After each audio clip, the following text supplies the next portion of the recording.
Mallareddy group of కాలేజెస్లో కొన్ని ప్రత్యేక బృందాలు తనిఖీలు చేపడుతూ ఉన్నాయి. ఈ నేపథ్యంలోనే మల్లారెడ్డి పార్టీ మారుతారు అనేటువంటి ప్రచారం జరుగుతోంది. ఇంతకీ ఇవి రాజకీయపరమైనటువంటి సోదాలా, లేదంటే సాధారణంగా జరిగేటువంటి సోదాలా? అసలు ఎవరు మల్లారెడ్డి గ్రూప్ ఆఫ్ కాలేజెస్లో సోదాలు నిర్వహిస్తున్నారు, అసలు ఏం జరుగుతుందనేది ఒక్కసారి మనం పూర్తి స్థాయిలో విశ్లేషణ చేసుకుందాం. ప్రస్తుతం మనతో పాటున్నారు ప్రముఖ రాజకీయ విశ్లేషకులు, ప్రముఖ సీనియర్ జర్నలిస్ట్ సిఎస్ రావు గారు. వారితో మాట్లాడదాం. సార్ నమస్తే. సార్ నమస్తే.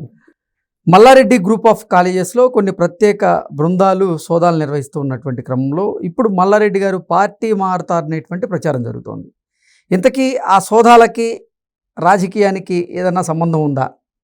రాజకీయపరమైనటువంటి సోదాలా, లేదంటే సాధారణంగా జరిగేటువంటి సోదాలా? అసలు ఆ సోదాలు నిర్వహిస్తుంది ఎవరు, ఏం జరుగుతుంది సార్? ఇప్పుడు ఆ కాలేజీలో నిజంగా లోపాలండి. ఈ సోదాలు జరుగుతున్న అప్పటికి కూడా రాజకీయంగా ఖచ్చితంగా ప్రమేయం ఉంటుంది అనేటువంటి ఒక అభిప్రాయం అయితే బలంగా కలుగుతుంది. ఎందుకంటే ఆయన రాజకీయ నాయకుడు కాబట్టి, రాజకీయ నాయకుడు ప్లస్ కాలేజీలు నడుపుతున్నారు. పైగా ఈ మధ్యకాలంలో జరిగినటువంటి కొన్ని సంఘటనలు తీసుకుంటే రేవంత్ రెడ్డి గారి మీటింగ్లో పార్టిసిపేట్ చేశారు. అందశ్రీ సంబంధించినటువంటి మీటింగ్ ఒకటి జరిగింది. ఆ మీటింగ్లో రేవంత్ రెడ్డి గారితో పక్కనే కూర్చొని ఆయన పార్టిసిపేట్ చేశాడు. అదే రోజు యువ సంగ్రామం అని కేటీఆర్ గారు ఒక మీటింగ్ పెట్టారు. ఆ మీటింగ్ ఎగ్గొట్టి ఈ మీటింగ్కి వచ్చారు. సో కాబట్టి ఇక్కడ మళ్ళీ సోదాలు జరుగుతున్నాయి. ఇవన్నీ ఒకేసారి జరిగినటువంటి పరిణామాలు, సంఘటనలు. కాబట్టి దీన్ని బేస్ చేసుకుంటే ఖచ్చితంగా పొలిటికల్కి సంబంధించినటువంటి రిలేటెడ్ ఉండి ఉండొచ్చు అనేటువంటి ఒక అభిప్రాయం కలుగుతుంది. 10 బృందాలు, పోలీసు బృందాలు కానీ, రెవెన్యూ బృందాలు కానీ, ఆ తర్వాత విద్యాశాఖకు సంబంధించినటువంటి ఉన్నత అధికారులు కానీ, వీళ్ళందరూ కూడా డిఫరెంట్గా ఒక 10 బృందాలు ఏర్పడి ఈ 10 బృందాలు 4 రోజుల నుంచి, ఒక రోజు కాదు, గత 4 రోజుల నుంచి ఉదయం నుంచి అర్ధరాత్రి దాటేదాకా కూడా సోదాలు నిర్వహిస్తున్నారని చెప్పి వచ్చినటువంటి న్యూస్ ఇవాళ. అంటే మల్లారెడ్డి ఇంజనీరింగ్ కాలేజీలు ఉన్నాయి, మల్లారెడ్డి మెడికల్ కాలేజీలు ఉన్నాయి. ఖచ్చితంగా అవకతవకలు ఉంటాయి. అవకతవకలు లేకుండా ఉండే ప్రసక్తే ఉండదు ఏ కాలేజీలో అయినా సరే. ఎందుకంటే ప్రొఫెసర్సే లేరు, అసిస్టెంట్ ప్రొఫెసర్సే దొరకట్లా. వాళ్ళు దొరకకుండా కాలేజీ ఎట్టు పెడతా ఉంటారు. అవును. సో ఖచ్చితంగా లోపాలు ఉంటాయి. తర్వాత ఆయన నిబంధనల ప్రకారం కాలేజీలు నడుపుతున్నారా లేదా, అసలు కొన్ని కాలేజీలని ఆక్యుపై చేసి, ల్యాండ్ని ఆక్యుపై చేసి, చెరువులను ఆక్యుపై చేసి కట్టారనేటువంటి ఆరోపణలు కూడా ఆయన మీద ఉన్నాయి. అందుకే రెవెన్యూ బృందం కూడా దిగింది. గతంలో కాలేజీకి సంబంధించి గోడను కూడా కూల్చేశారు. సో ఇవన్నీ చాలా ఆరోపణలు ఉన్నాయి. ఆయన పూలు అమ్మినా, పాలు అమ్మినా, బోర్లు నడిపించినా, కోట్ల రూపాయలు సంపాదించినా, నేను మినిస్టర్ అయినా, ఎమ్మెల్యే అయినా, ఇవన్నీ చెప్తుంటారు. చెప్తే బాగానే ఉంటుంది. ఇదంతా కూడా సోషల్ మీడియాలో వినడానికి బాగుంటుంది. యూత్ ఫాలోయింగ్ కూడా బాగుంది. ఇప్పుడు ఆయనకి తోడు ఆయన కోడలు కూడా తెర మీదకి వచ్చారు. ఇప్పుడు ప్రీతిరెడ్డి గారు, వాళ్ళిద్దరూ ఇప్పుడు సోషల్ మీడియాలో ఒక పెద్ద సెలబ్రిటీగా మారిపోయారు. మల్లారెడ్డి కాలేజీలకి ప్రత్యేకంగా సెలబ్రిటీస్ ప్రచారానికి అవసరం లేకుండా వీళ్ళిద్దరే ప్రచారం చేసుకుంటున్నారు ఓన్గా. ఆ స్థాయికి వచ్చేసారు. కానీ నిబద్ధత ఎంత, నిజాయితీ ఎంత అని అంటే, నా అంత నిజాయితీ పరుడు ఇంకోళ్ళు ఉండరు అన్నాడు మల్లారెడ్డి గారు. ఇప్పుడు మరి 10 బృందాలు, ప్రత్యేకమైన బృందాలు తనిఖీలు చేస్తున్నాయి కదా, మళ్ళీ రికార్డులు స్వాధీనం చేసుకున్నారు. ఏమీ లేకుండా తనిఖీలు చేస్తారా? ఓకే. ఇప్పుడు కాలేజీల నిర్వహణలో, తర్వాత ఆ భూముల విషయంలో కానీ, వీటన్నిటికీ మెడికల్ కాలేజీకి సంబంధించినటువంటి పర్మిషన్స్లో ఏదైనా సరే ఖచ్చితంగా లోపాలు ఉంటాయి.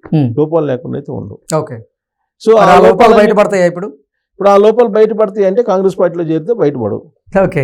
కేసీఆర్ గారు చెప్పినట్టు వాషింగ్ పౌడర్ నిర్మ సూత్రం అది సహజం. ఇప్పుడు ఇంతకీ అసలు ఆ ప్రత్యేక బృందాలు ఎందుకు దాడులు చేస్తున్నాయి అని అంటే, ఈ మధ్యకాలంలో మల్లారెడ్డి గారు బీజేపీ నేతల్ని కలిశారు ఢిల్లీలో. ప్రీతిరెడ్డి గారు, మల్లారెడ్డి గారు వాళ్ళ ఫ్యామిలీ పోయేసి అక్కడ కలిశారు. ప్రీతిరెడ్డి భారతీయ జనతా పార్టీలో చేరబోతుంది అనేటువంటి ప్రచారం కూడా బలంగా జరుగుతుంది. ప్రచారంతో పాటు ఆవిడ ఈ మధ్య పాటలు కూడా పాడుతున్నారు కదా, సనాతన ధర్మం పాటలు కూడా పాడుతున్నారు కదా. ఈ మధ్య ఫెమిలియర్ సాంగ్ కూడా పాడుతుంది ఆవిడ. సీతాపతి అనే సాంగ్ కూడా పాడుతుంది ఆవిడ. ప్లస్ సనాతన ధర్మానికి సంబంధించినటువంటి హిందూ ధార్మిక కార్యక్రమాల్లో కూడా పార్టిసిపేట్ చేస్తున్నారు. వీటన్నిటిని చూస్తే ఆవిడైతే డిసైడ్ అయినట్టున్నారు బీజేపీలోకి వెళ్ళడానికి. మరి కోడలు బీజేపీలోకి వెళ్తే ఈయన బీఆర్ఎస్ పార్టీలో ఉంటారా? కానీ బీఆర్ఎస్ పార్టీలో ఉండరు. బీఆర్ఎస్ పార్టీ నుంచి బయటకు వస్తారు. ఎందుకంటే మొన్న యువ సంగ్రామం కార్యక్రమంలో పార్టిసిపేట్ చేయలేదు కాబట్టి ఆయన బయటకు వచ్చే అవకాశం ఉంది. బయటకు వచ్చి ఏ పార్టీలోకి వెళ్తారు? బీజేపీలోకి వెళ్తారు. ఖచ్చితంగా కోడలు పోయేటువంటి పార్టీలోకి ఆయన కూడా వెళ్తారు. కరెక్ట్గా ఈ పాయింట్ దగ్గరే బహుశా నేను అనుకోవటం ఇక్కడ ఉండేటువంటి కాంగ్రెస్ పార్టీ ఒక 10 బృందాలను ఏర్పాటు చేసి పోలీసు బృందాలని ఈ మెడికల్ కాలేజీలు లేకపోతే ఇంజనీరింగ్ కాలేజీలు ఈయన ఆస్తులు మొత్తం వ్యవహారం మీద ఒక స్టడీ చేసేసి ఒక ఫైల్ రిపోర్ట్ చేసి ఆయన మీద ఎంక్వైరీకి ఆదేశాలు జారీ చేసేటానికి సిద్ధమై ఉండొచ్చు. ఓకే, ఇప్పుడు బాగా డబ్బు ఉన్నటువంటి వాళ్ళు, ఆస్తులు ఉన్నటువంటి వాళ్ళు ఎందుకు రాజకీయాల్లోకి వస్తారు? వాళ్ళ ఆస్తులు కాపాడుకునే తప్ప ఏం లేదు. వాళ్ళ ఆస్తులు కాపాడుకోవడానికి అదనంగా వాళ్ళ ఆస్తుల్ని మళ్ళీ కొత్తగా సంపాదించుకోవడానికి తప్పితే ప్రజాసేవ కోసం వచ్చేవాళ్ళు ఎంతమంది ఉంటారు? అసలు ప్రజాసేవ చేసే వాళ్ళు ఉన్నారా? అసలు అరుదు, చాలా అరుదు, చాలా అరుదు. మనం ఇదిగో ఇతను ప్రజాసేవ కోసం వచ్చాడని చెప్పి రోల్ మోడల్గా ఒక్కళ్ళంటే ఒక్కరిని నికార్స్గా చూపించగలం. ఇప్పుడు ఉన్నటువంటి రాజకీయాల్లో చూపించలేం, కష్టం. అందుట్లో పారిశ్రామికవేత్తలు, వ్యాపారవేత్తలు ఎందుకు వస్తారు? ₹1 పెట్టామా 2 కోట్లు సంపాదించామా, ఎలక్షన్లో 100 కోట్లు పెట్టామా 300 కోట్లు లాక్కున్నామా, ఇదే కాన్సెప్ట్ లో ఉంటారు వాళ్ళు. ప్రజాసేవ ఎందుకు చేస్తారు? చేయరు. సో కాబట్టి మల్లారెడ్డి గారు కానీ లేదా ఇంకొకళ్ళు కానీ రాజకీయాల్లోకి వచ్చారనంటే వాళ్ళ ఆస్తులు కాపాడుకోవడానికి. ఇప్పుడు మల్లారెడ్డి గారు ప్రతిపక్షంలో ఉన్నారు, బీఆర్ఎస్ పార్టీ ఏమో అది చుక్కాని నీళ్ళలాగా అయిపోయింది ఇప్పుడు. ఎందుకు?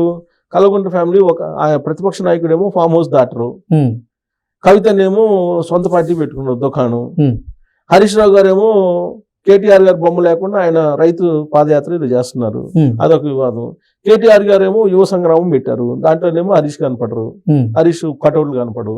అంటే ఇట్లా ఆల్మోస్ట్ 4 దిక్కులకి వెళ్ళిపోయారు అధికారం లేకపోయేటప్పటికి. సో ఆ పార్టీ పరిస్థితి ఏంటి అనేది రకరకాలుగా చర్చలు జరుగుతున్నాయి. ఓకే, ప్రజాబలం ఉంది, మేమే అధికారంలోకి వస్తామని చెప్పి ఈ మధ్య సర్వేల్లో 70 నుంచి 80 సార్లు మేము గెలుస్తామని చెప్పి కేటీఆర్ గారు చెప్తున్నారు. ప్రజాబలం ఉందని చెప్పి ఎలా డైరెక్ట్గా ఎన్నికలు జరిగితే ఆ ఎన్నికల్లో వచ్చినట్టు ఓట్ బ్యాంక్ని బట్టి చెప్పొచ్చు, కానీ సర్వేలను బేస్ చేసుకొని కనుక సర్వేలు అనేక సార్లు తారుమారు అయిన రోజులు ఉన్నాయి. ఇప్పుడు బీఆర్ఎస్ పార్టీ లాస్ట్ ఎలక్షన్ ఏంది జరిగింది? జూబ్లీహిల్స్ బై ఎలక్షన్, అంతే కదా? జూబ్లీహిల్స్ అసెంబ్లీ బై ఎలక్షనే కదా. మరి దాంట్లో కాంగ్రెస్ పార్టీకి వచ్చినటువంటి దాంట్లో వీళ్ళకి చాలా వెనకబడ్డారు కదా పర్సంటేజ్. అంతకుముందు కంటోన్మెంట్ అది అంతే. తర్వాత ఇప్పుడు జరిగిన సర్పంచ్ ఎన్నికలు కానీ జడ్పీటీసీ ఎంపీటీసీ కానీ ఇవన్నీ వీటిలో కూడా వెనకబడిపోయారు కదా.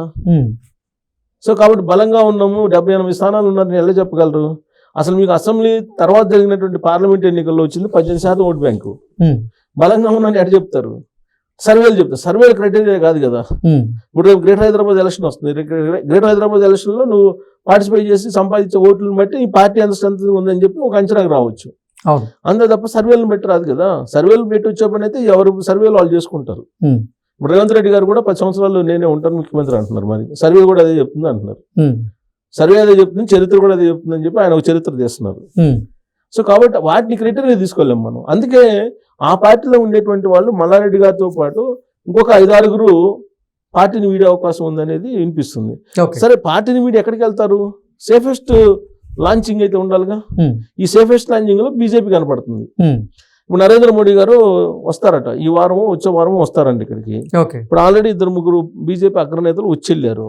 బీజేపీ జాతీయ అధ్యక్షుడితో పాటు నడ్డా గారు వచ్చారు, తర్వాత నబీన్ గారు వచ్చారు, వీళ్ళందరూ వచ్చారు. శ్రావణ మాసంలో చేరికలు ఉంటాయని చెప్పి చెబుతున్నారు పెద్ద ఎత్తున బీజేపీలో. ఎక్కడి నుంచి చేరికలు అంటే బీఆర్ఎస్ పార్టీ నుంచి అని చెబుతున్నారు వాళ్ళు. సో కాబట్టి ఇవన్నీ చూస్తుంటే మల్లారెడ్డి గారు అండ్ ప్రీతి రెడ్డి గారు కోడలు వాళ్ళు బీజేపీలోకి వెళ్ళే అవకాశం ఉంది అని చెప్పి తెలుస్తుంది. దాంట్లో భాగంగానే ఇప్పుడు ఈ 4 రోజుల నుంచి ప్రత్యేకంగా 10 బృందాలతోటి తనిఖీలు చేపిస్తున్నారు. సరే, ఎంత తనిఖీలు చేసినా కానీ రాష్ట్ర ప్రభుత్వం ఆయన ఏం చేయలేదు, కేంద్ర ప్రభుత్వం ఉంది. ఇప్పుడు కేసీఆర్ గారిని ఏం చేశారు? కాళేశ్వరం ప్రాజెక్టు మళ్ళీ తీసుకెళ్లి సిబిఐ కోర్టులో వేశారు కదా, అంటే ఢిల్లీ కోర్టులో వేశారు.